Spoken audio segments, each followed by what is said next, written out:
ఓ చారుమతి, ఈ శ్రావణ పౌర్ణమి నాటికి ముందు వచ్చే శుక్రవారం నాడు నన్ను పూజించు. నీవు కోరిన వరాలు కానుకలను ఇస్తాను అని చెప్పి అంతర్ధానమైంది. చారుమతి సంతోషించి, హే జనని, నీ కృపాకటాక్షాలు కలిగిన వారు ధన్యులు. వారు సంపన్నులుగా విద్వాంసులుగా మన్ననలు పొందుతారు. ఓ పావని, నా పూర్వజన్మ సుకృతం వల్ల నీ దర్శనం నాకు కలిగింది అని పరిపరి విధాలుగా వరలక్ష్మీదేవిని స్తుతించింది. అంతలోనే మేల్కొన్న చారుమతి అదంతా కళగా గుర్తించి తన కళను భర్తకు అత్తమామలకు తెలియజేసింది. వారు చాలా సంతోషించి చారుమతిని వరలక్ష్మి వ్రతాన్ని చేసుకోమని చెప్పారు. ఆ పురంలోని మహిళలు చారుమతిని కళను గురించి విని వారు కూడా పూర్ణ ముందు రాబోయే శ్రావణ శుక్రవారం కోసం ఎదురుచూడసాగారు.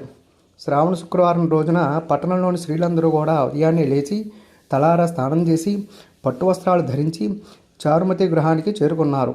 చారుమతి తన గృహంలో మండపం ఏర్పాటు చేసి ఆ మండపంపై బియ్యం పోసి పంచపల్లవాలైన రావి, జువ్వి, మర్రి, మామిడి, ఉత్తరేణి మొదలగునైన ఆకులతో కలశం ఏర్పాటు చేసి వరలక్ష్మీదేవిని సంకల్ప విధులతో సర్వమంగళ మాంగళ్యే శివే సర్వార్థ సాధికే శరణ్యే త్ర్యంబకే దేవి నారాయణి నమోస్తుతే అంటూ ఆహ్వానించి ప్రతిష్ఠించింది.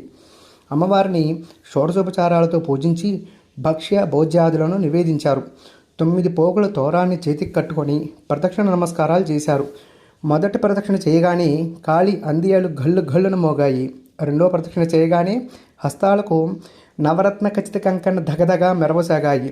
మూడో ప్రదక్షిణ చేయగానే అందరూ కూడా సర్వాభరణ భూషితులయ్యారు.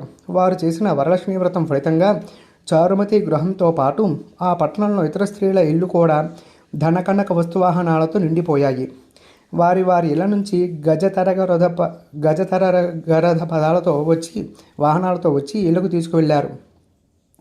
వారంతా మార్గమధ్యలో చారుమతిని వేనేళ్లు పొగుడుతూ ఆమెకు వరలక్ష్మీదేవి కళలో సాక్షాత్కరించి అనుగ్రహించగా ఆమె చేసిన వ్రతంతో తమని కూడా మహద్భాగ్యవంతులను చేసింది అని ప్రశంసించారు. వారంతా ఏటా వరలక్ష్మి వ్రతం చేసి సకల సౌభాగ్యాలతో సిరి సంపదలో కలిగి సుఖజీవనం గడిపి ముక్తిని పొందారు. మునులారా, శివుడు పార్వతికి ఉపదేశించిన ఈ వరలక్ష్మి వ్రత విధానాన్ని సవిస్తరంగా మీకు వివరించాను.